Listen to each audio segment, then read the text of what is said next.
cardíaca. El día de hoy vamos a hablar acerca del tratamiento en insuficiencia cardíaca según un fenotipo. Yo soy el doctor Renzo Rosales Gutiérrez, médico asistente del Hospital Nacional de Mayo, con su especialidad en imagen cardíaca avanzada e insuficiencia cardíaca crítica avanzada con mención al trasplante. Bueno, vamos ahorita a hablar acerca del tratamiento de esta entidad que, como ya vimos ayer, es una de las entidades más frecuentes que van a ver, sobre todo los pacientes con necesidades y urgencias, ¿no? La agenda aquí es un poquito más escueta. Vamos a hablar rápidamente de los fenotipos clásicos, como el conjuntivo, el manejo de la falla cardíaca fiebre reducida, levemente reducida, preservada, algunos fenotipos olvidados y conclusiones. Recordar que la historia de la enfermedad de insuficiencia cardíaca está netamente graficada en este slide, en el cual se va a caracterizar por episodios o un primer episodio de compensación. Y en esta etapa, ojo, se tiene que hacer un diagnóstico preciso e iniciar el tratamiento rápidamente para lograr llevar al paciente a la estabilidad inicial, ¿no? Es su basal, y después del primer episodio, quiera o no, vamos a estar con una estabilidad clínica cercana a como el paciente estaba antes que le dé la falla cardíaca, ¿no? Pero a medida que ocurre un favor, ¿pueden apagar sus micrófonos? Gracias. Pero a mi falla cardíaca, como ve acá que la clase funcional comienza a bajar, y una vez que nosotros estabilicemos al paciente con falla, ya no vuelve, ya no vuelve a la misma estabilidad de antes, ¿no? Esta, por lo tanto, estabilizar a un paciente con IC, si bien es cierto, cobra o importancia en solucionar rápidamente el problema, pero se pueden dar cuenta por la gráfica que no siempre acaban en la misma clase funcional, ¿no?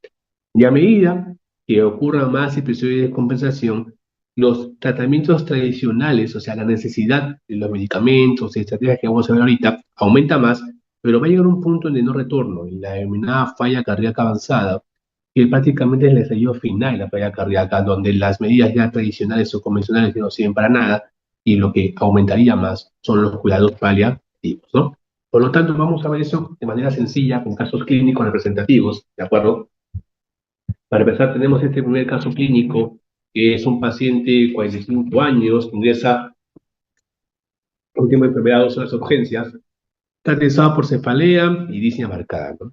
Es un paciente que tiene esta medicación habitual, un hipertenso, pero tratamiento regular, llega con estas cifras de presión arterial, y a la ocultación, en este caso tenemos riesgos cardíacos arrítmicos, con frecuencia cardíaca de 135, desaturando, hipertenso, estamos prácticamente en un contexto de una FA con respuesta alta, probable porque tenemos electro, y un contexto de emergencia hipertensiva por las cifras de presión arterial asociado a congestión pulmonar, ¿no? Entonces, una ojeada a la falla cardíaca aguda, en este caso tenemos que recordar que el diagnóstico de falla cardíaca aguda, como lo vimos el día de ayer, se basa en la regla Champing, ¿no? O sea, esa neumonía de Champi es vital porque nos permite dar una presunción etiológica de lo que la causa de la falla cardíaca. Y muy aparte de enfocar bien el problema, también nos sirve para también iniciar tratamiento, ¿no? Y el tratamiento pilar del paciente en estadio inicial de descompensación es la descongestión. Y para eso, los diuréticos de ASA son los fármacos de elección en este contexto de paciente, ¿no? Tiene comunicación 1C, iniciar los diuréticos de ASA en los pacientes con congestión o signos clínicos de sobrecarga de fluidos. Ahora, generalmente, ¿cómo vamos a iniciar la furosemida, que es el más usado? Lo vamos a ver más adelante. Pero recordar que también podemos usar nitratos conjuntamente con terapia diurética, ¿no? Lo vemos aquí. Y ayer les enseñé una clasificación de Stevenson que viene a centrarse en los patrones hemodinámicos, ya sea de congestión o de hipoperfusión. El patrón hemodinámico más frecuente que nosotros tenemos que encontrar aquí es el patrón húmedo caliente, que es el que estamos acá, en el cual, si el paciente no tiene signo de hipoperfusión, en la indicación inicial dar diuréticos de alza, ¿de acuerdo? Y si la congestión se alivia, continúa con la misma dosis iniciada, pero si no se alivia la congestión, podemos usar terapia combinada con bloqueo secuencial de nefrona o en su defecto agregar vasodilatadores, ¿no? En cambio, si tengo un paciente con edema pulmonar y con dispositivo hipertensivo, tiene que ser terapia combinada con nitratos y vasodilatadores. Bueno, un poco los diuréticos, recordar que básicamente su acción diurética se basa con la presión de excreción de sodio, ¿ya? Y la dosis inicial que se da a los pacientes van a ser la siguiente, ¿no? Paciente que nunca en su vida ha usado diuréticos o que usaba los mismos, pero no ha continuado el tratamiento por lo menos 72 horas, la recomendación es que se inicie con la dosis de bolo de 40 miligramos endovenoso estándar. Ahora, pero si el paciente es usuario de furosemida o diuréticos tiazídicos, se recomienda dar la misma cantidad de dosis endovenoso por vía, perdón, la dosis que toma por vía oral o endovenoso. Ejemplo, si el paciente toma 80 miligramos de furosemida al día, o sea, 40 miligramos en la mañana y 40 en la noche, ya que la terminé de 40, sin ningún tipo de temor, puedes darle 80 miligramos endovenoso en bolo de furosemida, siempre y cuando el paciente ya sea usuario de la misma y que no haya descontinuado la medicación. Sin embargo, con respecto con la furosemida, va a depender mucho de la concentración que alcance ese en el tubuli, ¿ya? Vamos a llegar a un concepto de sobresaturación de furosemida y también, así como existe un remodelado adverso miocárdico que vimos ayer, también existe un remodelado túbulo intersticial, ya que acuérdense que la insuficiencia cardíaca de por sí ocasiona un estado, entre comillas, de bajo gasto. Y recordar por fisiología que el 20 y 25% de flujo sanguíneo, de flujo de gasto cardíaco va al flujo sanguíneo renal, ¿no? Yo tengo un paciente que está crónicamente recibiendo hiperfunción renal, también van a haber cambios adaptativos a nivel del túbulo y eso va a llegar a una mala respuesta diurética, una denominada resistencia a los diuréticos. Entonces, y eso va a llevar a qué? A que aumentemos más las dosis, ¿no? Y llega un punto en el cual, que aumentando más las dosis de furosemida, la excreción de sodio no es que va a aumentar más, sino que se mantiene en un rango exponencial. Recordar que los pacientes con insuficiencia cardíaca de por sí, por mecanismos de perfusión y mecanismos de congestión intersticial y congestión venocapilar, también tienen un efecto negativo con la respuesta diurética y es por esa razón que si queremos aumentar la secreción de sodio, debemos aumentar la dosis, ¿ya? Y obviamente sí hay una relación directa entre el aumento de dosis de furosemida con la mayor.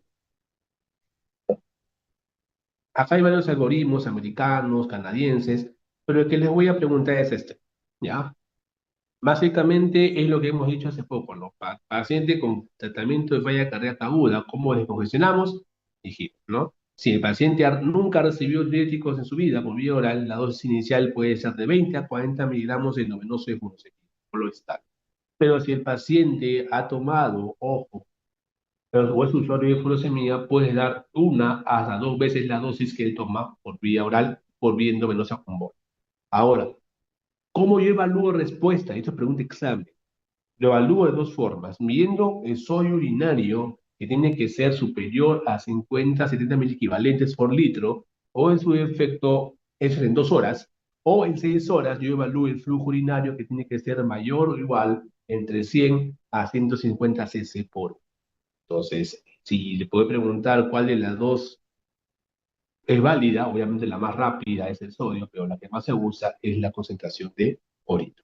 Ahora, ¿qué es lo que sucede si es que no hay respuesta? Si todos estos valores son negativos, debemos duplicar la dosis endovenosa hasta encontrar respuesta y usamos prácticamente el mismo tiempo para poder valorar la respuesta concomitante.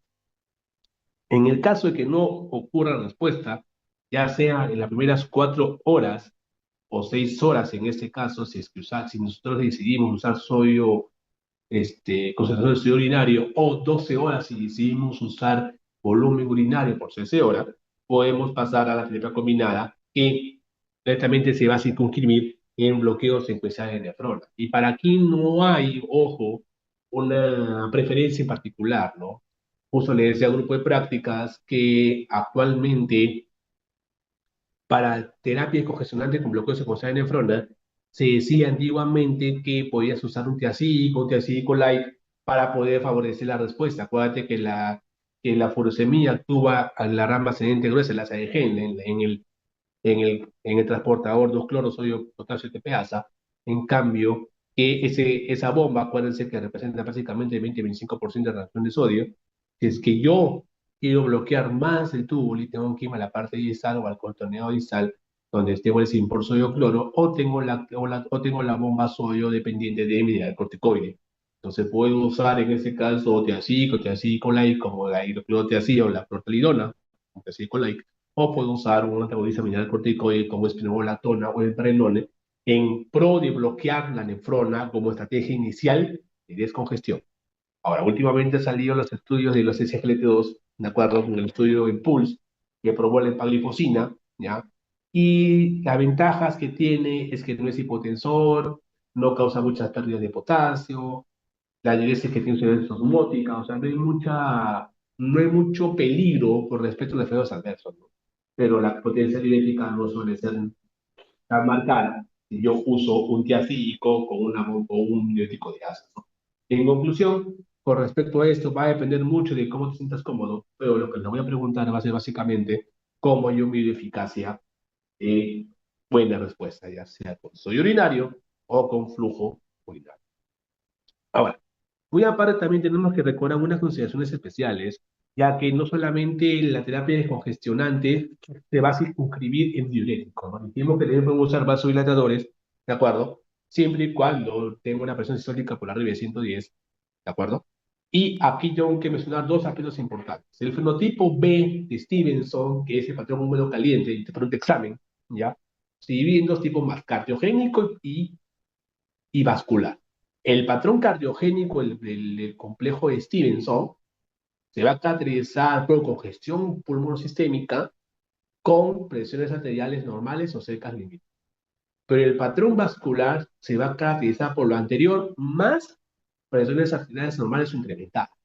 El segundo patrón, ese que mencionaba ahorita, es el que responde mejor a la combinación entre vasodilatadores y diuréticos de asa, ¿ya? Ahora, ¿cuál de los dos es mayor? Obviamente, si tengo un paciente que tiene presión de 160, yo voy a optar por usar más vasodilatador que diurético. Es decir, uso los dos, pero aumento más la dosis de vasodilatador que diurético. ¿A qué acción tiene eso?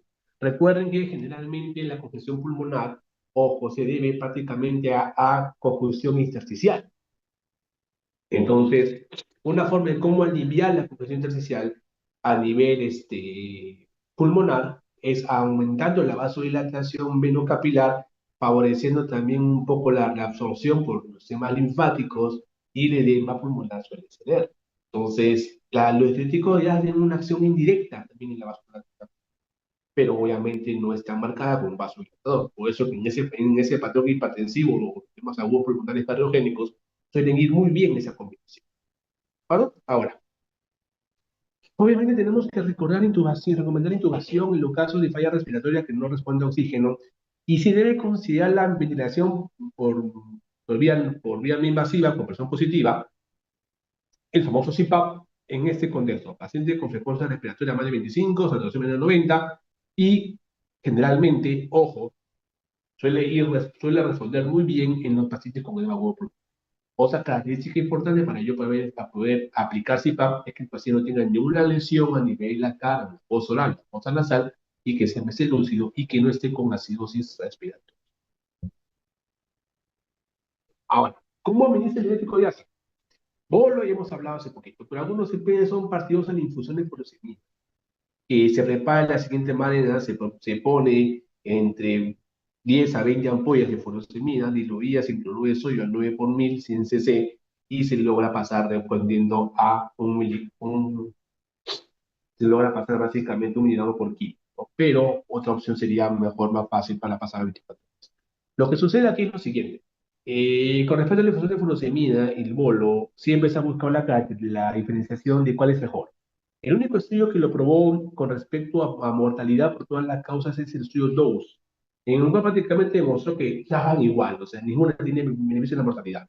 Sin embargo, han salido superiores metaanálisis en el cual comparan mortalidad prácticamente fue neutro, pero también comparan pérdida de peso, volumen urinario y una serie de cosas más que, quiera o no, van a favor de la infusión que con respecto al bolo. Sin embargo, mi mensaje final es que uses ya la estrategia que mejor se sea más cómoda para ti. Particularmente yo uso mejor infusión, a otros usan bolo, fenomenal. Da igual, la cosa que el paciente se descongestione rápidamente, ¿no? ¿Por qué? Porque el objetivo del paciente que está con falla cardíaca en la serie inicial, patrón bolo caliente, es secarlo lo más pronto posible. Y para eso, la estrategia más fuerte que tengas para escoger al paciente. Ahora, acá básicamente otra alternativa a los diuréticos diacídicos, a los minerales corticoides antagonistas, el GLT2 es el uso de ácido folato. que es un diurético que va al nivel proximal, inhibe la diasta carbónica. También es importante mencionarlo, pero solamente en los pacientes que haya refractariedad a la diuresis con terapia doble o terapia típica, ¿no? Ahora, muy aparte de todo eso, también tenemos que tener en cuenta que una vez de que acabe el periodo crítico de la falla cardíaca, paso de medicación endovenosa a medicación oral. Nunca se olviden, los diuréticos de asa solo son sintomáticos. No se dan para medicamentos de mantenimiento, por si acaso, prevenir, no ha demostrado prevención de congestión, solo se usa para manejo sintomático. Lo que se da como medicamentos protectores o preventivos son aquellos que han demostrado beneficio en disminuir mortalidad, y lo vamos a ver más adelante. Los antibióticos de asa no han demostrado para nada eso.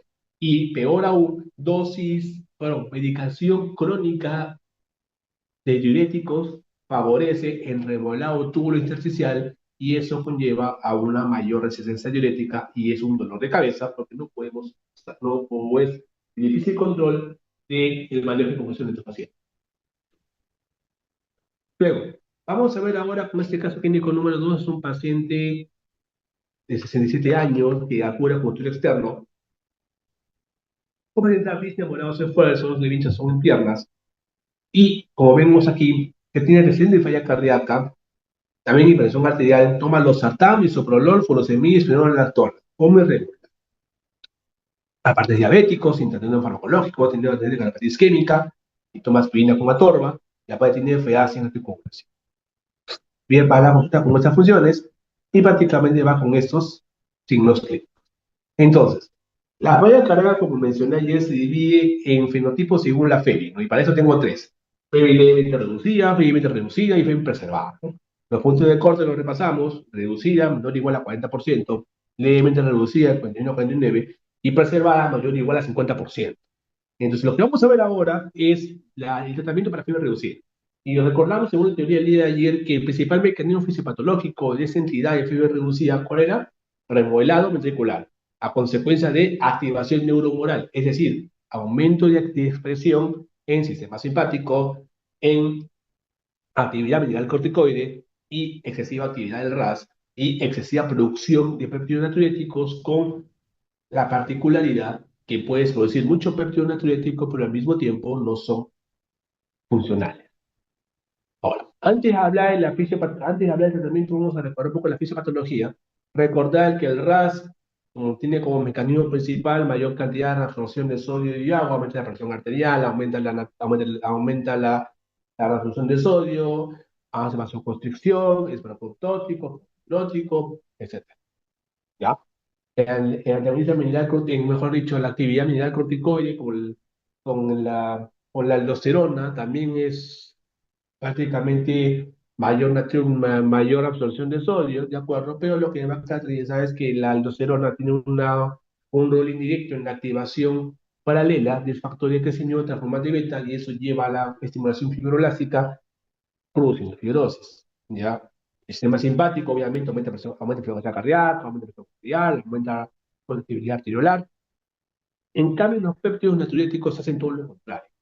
Pues liberan óxidos nítricos, son antiprotóticos, antiagregantes, sujetan sodio, protegen el riñón, lo que ustedes quieran. O sea, todo lo contrario al RAS.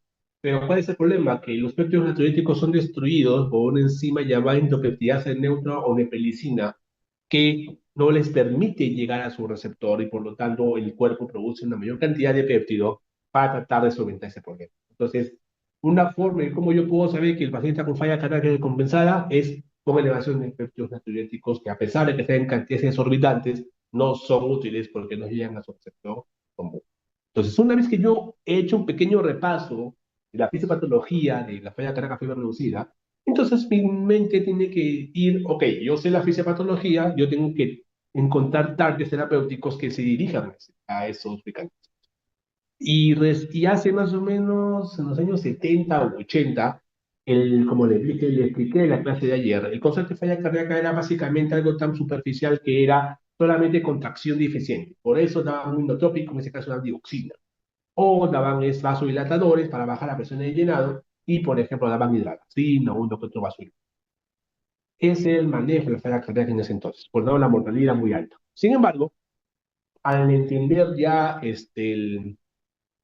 la fisiopatología, bloquearon el sistema de angiotensina-aldosterona y para ese primer estudio fue el estudio SOULT, fue con enalapril, que demostró con el tratamiento placebo estándar, que era dioxina, diuréticos y vasodilatadores, disminuir la mortalidad por todas las causas cardiovascular y hospitalización por falla cardíaca. Como pueden ver, ya comenzó la medicina basada en evidencia y la acción natural de la enfermedad comenzó a cambiar. Luego, en años posteriores, publicado en Lancet, el estudio de CIRIS-2 con el bisoprolol, ¿de acuerdo? Que es un bloqueante cardioselectivo a nivel bloqueante beta 1, demostró igual beneficio que el DIECA, pero tenía un plus adicional, que era disminuir muerte súbita por arriba ventricular. Entonces, por ende, comenzaron poco a poco a aparecer los fármacos que bloquean el euroeje, llegando casi el año, no, casi el año 2000, ¿de acuerdo? Con espironolactona, con el estudio RALES, énfasis y efectos con emparenona, que demostraron ser antagonistas del corticoide, y también demostraron, a la redundancia, disminuir mortalidad en esos pacientes. Entonces, desde que teníamos una mortalidad del 90%, bajó 20 puntos porcentuales y mejoró muchísimo la expectativa de estos pacientes, ¿no? Sin embargo, 30% de mortalidad igual era un número bajo. Es por eso que en las guías del 2012, 13, falla cardíaca, comenzaron a dar la terapia inicial con YECA y beta bloqueantes, y si pacientes seguían en clase funcional 2, tenía que agregar un antagonista militar corticoide, ¿no? Pero en el año 2014 salió el estudio Paradigm con el sacubitril o valsartán. El sacubitril es un inhibidor de la nepelicina y el valsartán es un A2. El compuesto inicial era el LSZ696, que después se conoció como sacubitril y demostró ser superior al YECA en disminuir la mortalidad por todas las causas, hospitalizaciones y todo lo demás. Entonces, siendo estadísticamente significativo, ¿no? Hasta este momento era el rey del YECA, pero llegó el ARNI, que es el antagonista receptor nipelicina, como sacubitril sartán, y obviamente la historia cambió, ¿no? La historia cambió para bien. ¿Por qué? Porque ya pasamos de tener una mortalidad de casi un 60% a tener una mortalidad ahora del más, prácticamente una reducción menos de más del 50% de mortalidad por las causas. Por lo tanto, la combinación o terapia triple en ese momento tenía un OR de 0.37, o sea, que disminuía los riesgos duros un 63%, es una reducción bastante importante. Sin embargo, todavía estábamos lejos de la. Pero igual había un gran progreso porque los pacientes ya no se morían. Ahora, no quiero decir que sea lo ideal, ¿no? Que la combinación con YECAS también no iba nada mal, ¿no? Tiene un R 0.44, una disminución del 54%, pero obviamente, pues, mientras menos se sea. Ahora, ¿cuál es el problema con esto? Que ya obviamente, pues, los costos son un poquito más, más altos si yo comparo un ARNI con un YECA, pero obviamente ya luego vamos a hablar que eso es debatible. Ahora, seguimos. Ahora, no solamente es medicación, sobre todo con fiebre reducida, tenemos que prevenir muerte súbita con un cardiodesfibrilador, o si tiene bloqueo de rama izquierda, dar síncrono, y obviamente eso mejora la expectativa de vida del paciente, ¿no? Sin embargo, ojo, muchas veces en el transcurso de la evolución aparecieron los SGLT2, ¿no? Eh, que no se esperaba que aparecieran, ya que eran fármacos antidiabéticos de primera instancia, y al final, dentro de los puntos de seguridad que pide la FDA para los antidiabéticos, era que bajen como hospitalización por falla cardíaca. Los SGL ya que tuvieron muchos problemas con las limitaciones. En cambio, las glifosinas, en este caso, estos SGLT2, tuvieron un resultado bastante positivo. Por lo tanto, y para prevenir falla cardíaca en un paciente diabético. Entonces, iniciaron los estudios per se, en ese caso con dapaglifosina y empalifosina, y demostraron beneficio con un tratamiento placebo, que ojo, el placebo en ese entonces era terapia, ¿ya? Disminuí más la mortalidad.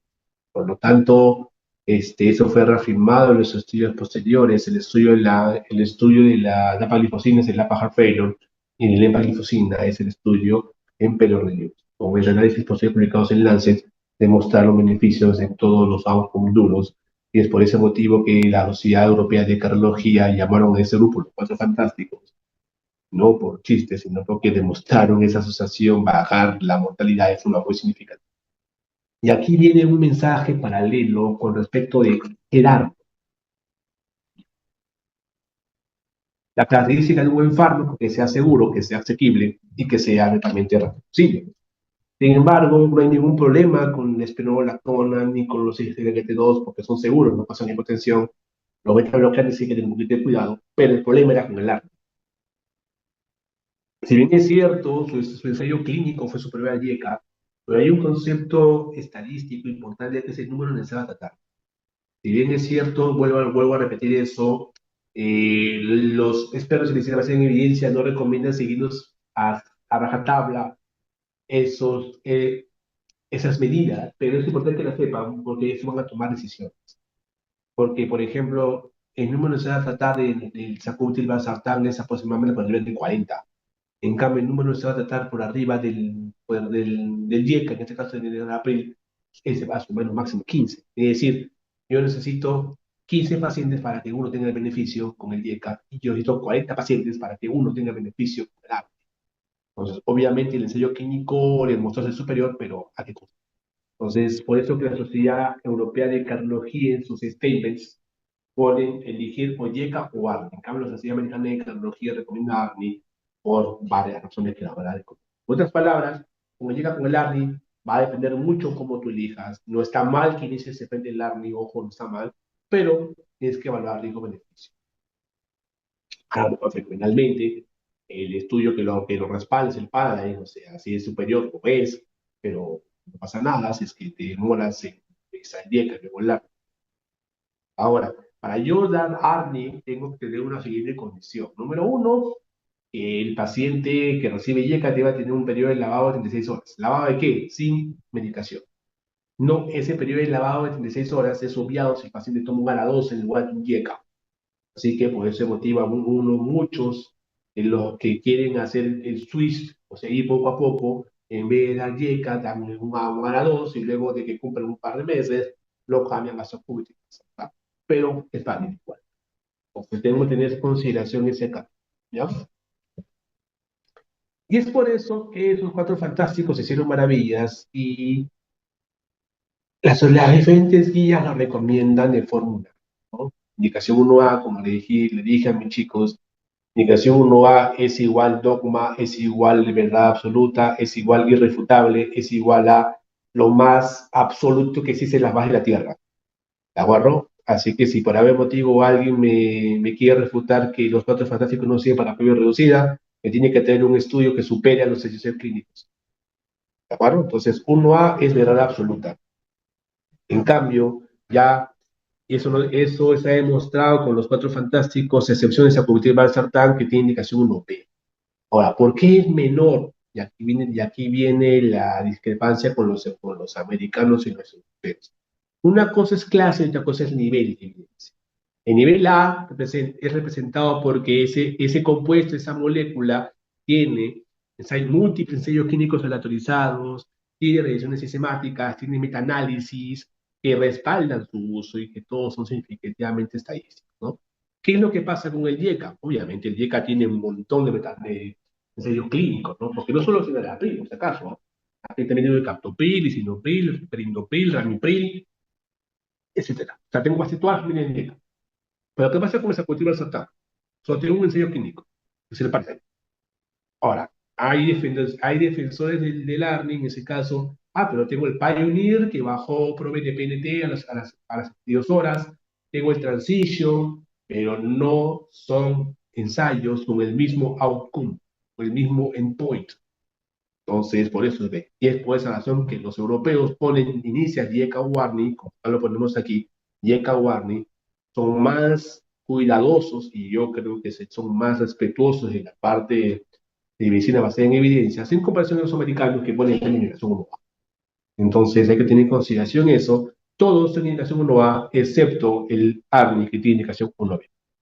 Ahora, un manejo más fino de los pacientes con falla cardíaca falla reducida, como pueden ver aquí, hay un montón de esferas y escenarios. Es que el paciente no solamente es, bueno, paciente, que es un paciente que no solo tiene falla cardíaca, puede tener condiciones de hipotensión, puede ser renal, puede ser doctor, puede ser anciano. Por lo tanto, la pregunta es, ¿cuál va primero? Va a depender mucho de cómo tú escojas. paciente, ¿no? ¿Por qué? Porque si bien es cierto, los antagonistas mineralocorticoides, SGLT2, no son tan hipotensores, a diferencia de un YECA o un ARNI, con más razón, y un metabloqueante, por eso que es imposible, pero por eso que es posible que ustedes titulen de a poco las dosis de estos pacientes.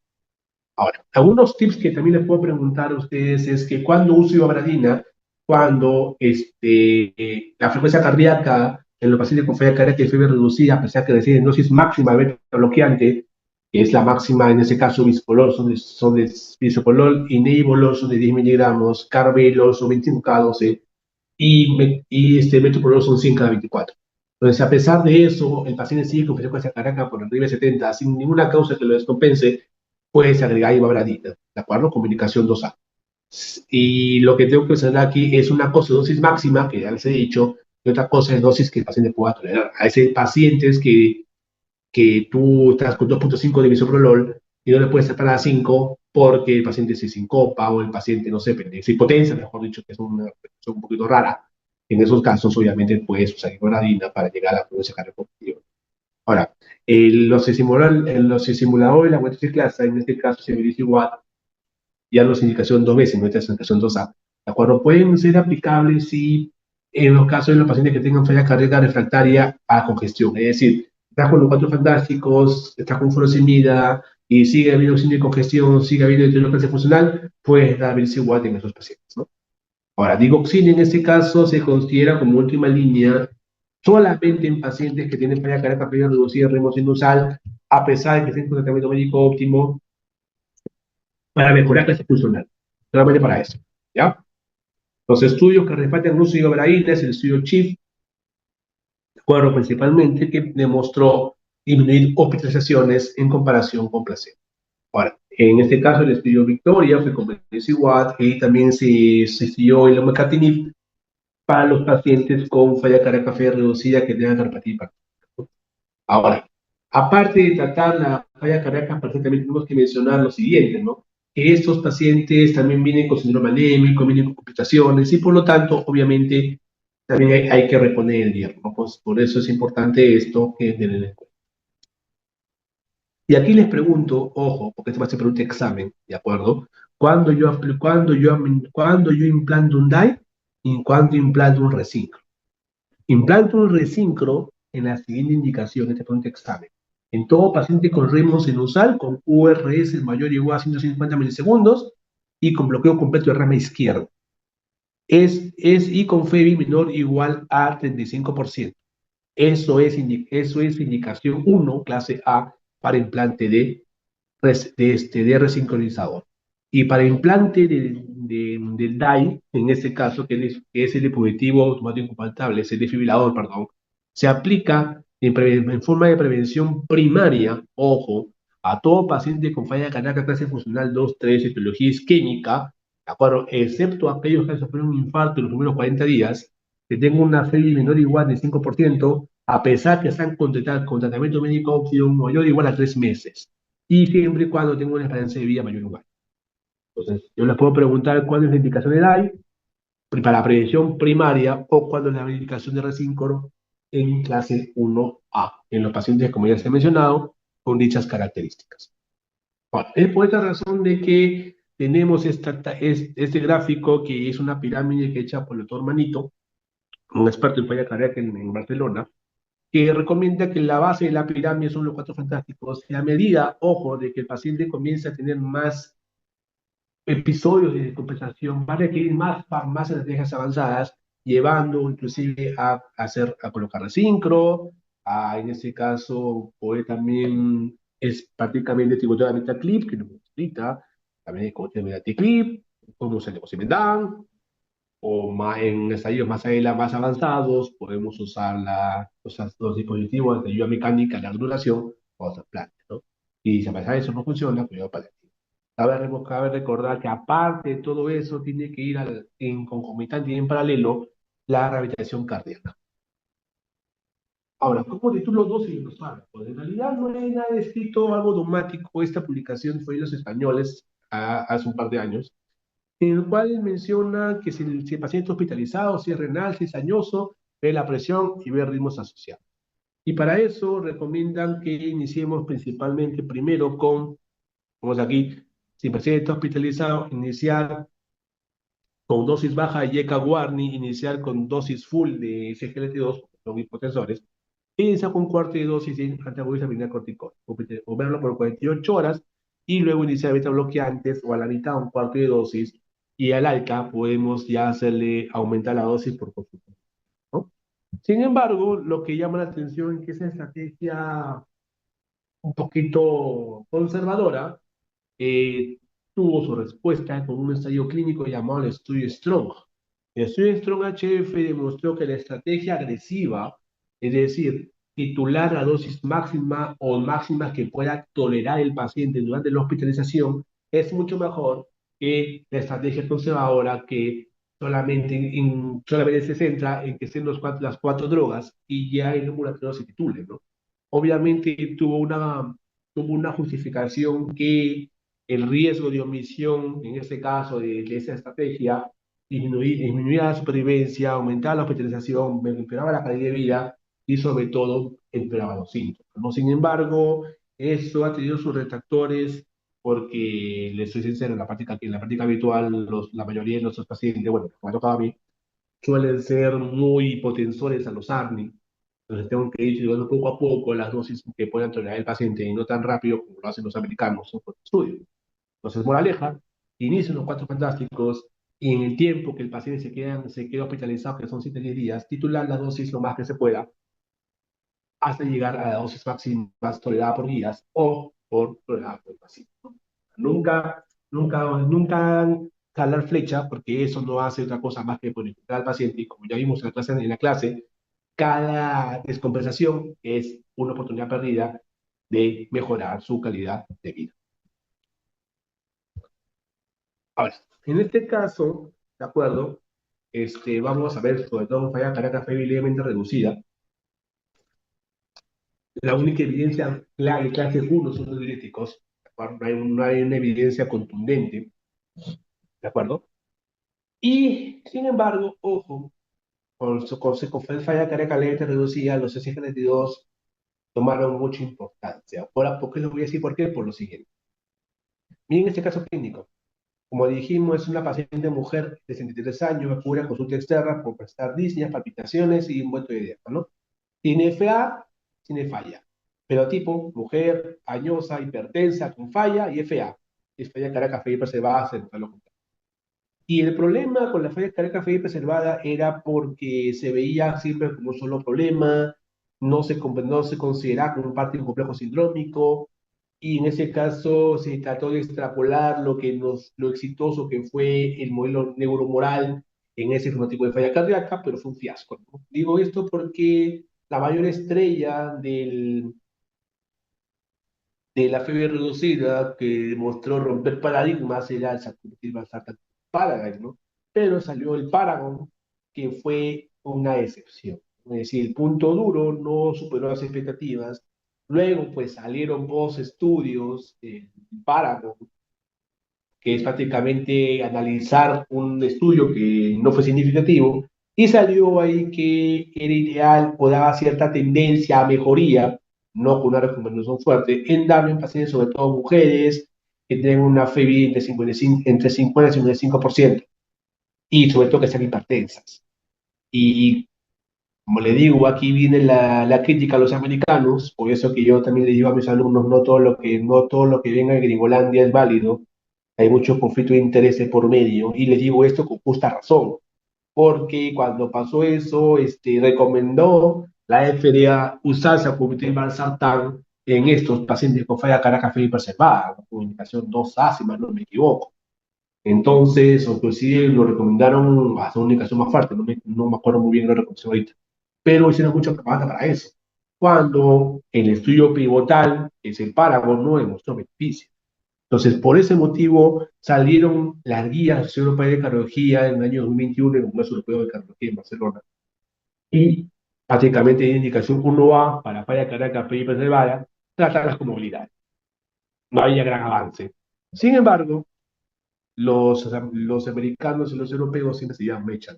¿Por qué digo esto? Porque salió justo El Congreso fue, las guías de falla cardíaca el año 2021 se presentaron en el Congreso de Barcelona a las 10 de la mañana del primer día, y a las 10:40, cuando nadie sabía resultados, salió resultados de los estudios del Emperor Percept y el Emperor Percept y el estudio de la dapagliflozina, ¿no? Y obviamente demostró que daba beneficio. Y eso fue una sorpresa para todos, porque comenzó a cambiar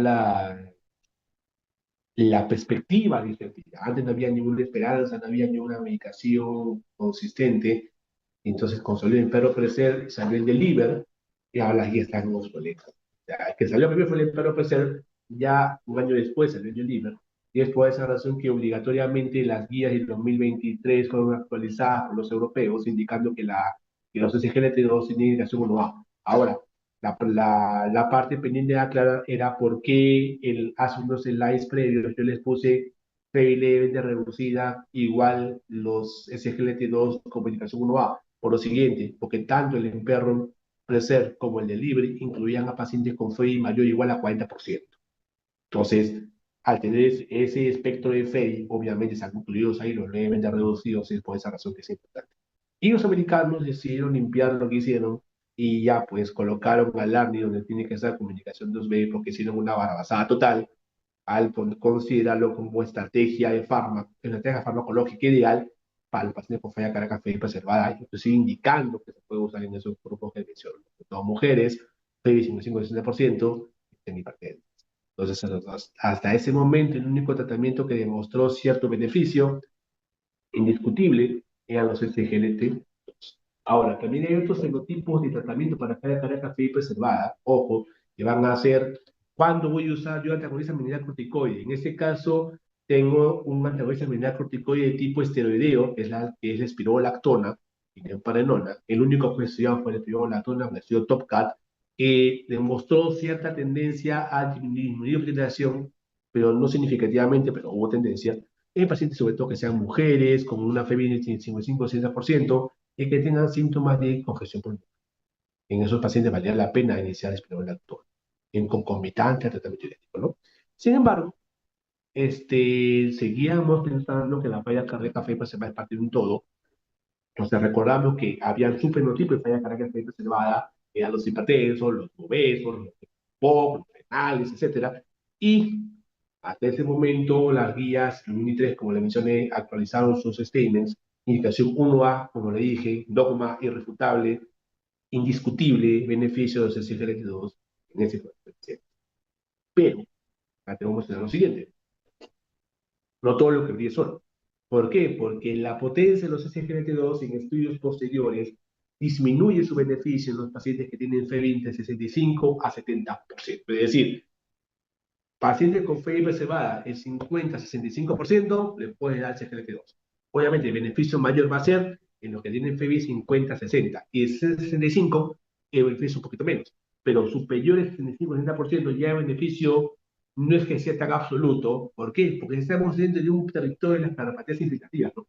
O las miocardiopatías primarias, trófica, dosis, etc. Entonces, por eso es que ya se comienza a ver de otra manera el fenotipo FEI preservado, porque es otro mundo, es otro cantar. Por lo tanto, no tiene que tomar tan estrictamente la indicación. Ahora, algunos fenotipos comunes, algunos fenotipos propios y consideraciones, en este caso, los que tienen arritmias sí tienen que priorizar anticoagulación, no hay contraindicación con SGLT2, lo pueden hacer. Y si tiene aparte presión arterial, considerar antagonismo corticoide o el mismo manejo de la hipertensión per se. Los ancianos es otro problema. ¿Por qué? Porque a medida que la esperanza de vida aumenta, la calidad de vida también obviamente suele ser menguada un poco por las comorbilidades que tienen los pacientes, y a más comorbilidades tiene un paciente, más dolor de cabeza va a ser manejar. Por lo tanto, en los ancianos, ten en consideración que los diuréticos siempre inician con dosis bajas, ten cuidado con los ARNI, ojo, porque hay mayor incidencia de hipotensión prostostática. Los antagonistas mineral corticoides esteroideos han demostrado un impacto positivo en ese grupo de pacientes. Betabloqueantes, úsalos de forma poco cautelosa, porque obviamente pues, no es un feber reducido. ¿De acuerdo? Los GLTOs van normales, pero hay que vigilar infecciones urinarias porque es más frecuente en los ancianos, sobre todo por candidiasis genital. Pero hace poco vino una nueva sorpresa porque se estudió un antagonista mineral corticoide no esteroideo, primero en pacientes renales diabéticos, ¿no? Que demostró con los estudios Fidelio, el estudio Figaro, el estudio Fidelity, que ese grupo de pacientes tiene beneficio en prevenir la enfermedad renal crónica. Y prácticamente se estudió eso y se hicieron probar con los pacientes con falla cardíaca. Y hace poco salió, bueno, acá no está, lo siento, pero salió el estudio Final Heart HF que usó la finerinona en pacientes con falla cardíaca fría y preservada, el cual demostró beneficio en los outcomes principales, bajando mortalidad, bajando hospitalización, mejorando calidad de vida en esos pacientes. Pero tienen una condición, que la tasa de infiltrado glomerular sea 60-90 como indicación fuerte y 30-60 como indicación débil. Pero hay beneficios con respecto a reducción de mortalidad en estos pacientes. Hasta el momento, solo son dos fármacos demostrados que mejoran los outcomes duros, que son los SGLT2 y la finerenona. ¿De acuerdo? Ahora, otro grupo a considerar es la nutrición en los pacientes con IC. ¿Por qué? Porque también acuérdense que en etapas avanzadas de la enfermedad tenemos la caquesia cardíaca y también en los pacientes con IC también hay un deterioro de la absorción de nutrientes. Entonces, también es importante tener un manejo integral, sobre todo los pacientes con falla cardíaca reservada, porque son mucho más añosos, con un geriatra, un nutricionista, para que no solamente nos centremos en tratar corazón, sino también tratar pacientes futbolísticos, ¿no? Por lo tanto, ya para finalizar, recordamos que el manejo del cuadro descompensante tenemos que ver la neumonía Champix, ¿de acuerdo? Los diuréticos siguen siendo la prioridad fundamental para manejar congestión cardíaca y siempre es de manera secuencial. Los cuatro fantásticos, CPV reducida es lo ideal, pero no sobreabusar, por favor. Manejar sus fenotipos marca la diferencia entre un cardiólogo, un clínico, un internista, porque es mucho más fino el manejo. Y la falla cardíaca fue levemente reducida a onda luz, que son los SGLT2. También podemos usar la fenilinona, pero más fuerte los SGLT2. Y falla cardíaca fue preservada hasta el momento hay algo bueno, como las glifosinas, que son CGLT2 y la finerenona, pero nos falta todavía mucho por debatir. Es, ojo, que no he hablado todavía del fenotipo de obesidad, porque el fenotipo de obesidad es importante mencionar, ¿por qué? Porque el fenotipo de obesidad hasta ahorita está demostrado que la semaglutide disminuye, eso es pregunta de examen, ¿no? Disminuye los niveles pro-BNPNT, mejora la calidad de vida, y obviamente eso va a mejorar los pacientes. Sin embargo, también hay pequeños estudios con bariátrica que también están todavía en curso, porque los pacientes con obesidad mórbida sometidos a bariátrica y quieren comparar un outcome de falla cardíaca, también está en análisis, ver si es beneficioso hacer esa estrategia en comparación con la farmacológica, ¿no? Y bueno, los pacientes con la edad, mucho cuidado con ellos, pero siempre en todos los pacientes recordar que los pacientes son pacientes, guías son guías, y la guía se tiene que adaptar, pero siempre siguiendo la evidencia para ayudar a que los pacientes se beneficien de la estrategia farmacológica. Bueno, chicos, esa es toda la clase del día de hoy. Prácticamente he reducido el contenido de la clase como el ciclo pasado, porque quería hacerla mucho más didáctica, mucho más simple y mucho más precisa y los conceptos básicos que tienen que llevarse ustedes para, sobre todo, manejar falla cardíaca en sus diferentes estadios. No he hablado de choque aerogénico, porque choque aerogénico no tiene una clase, y si no la tienen, ya en los cursivos lo harán en sus respectivas sedes, porque el manejo de choque aerogénico, que es la parte más grave la falla cardíaca, es otro contexto, es otro tema, es otro enfoque, y eso ya lo van a ver. Lo vemos conmigo cuando vamos el cursillo en los hospitales de Mayo, y lo ven con sus demás docentes cuando hagan sus cursillos en sus respectivas sedes. Bueno, chicos, preguntas, dudas o todo quedó claro.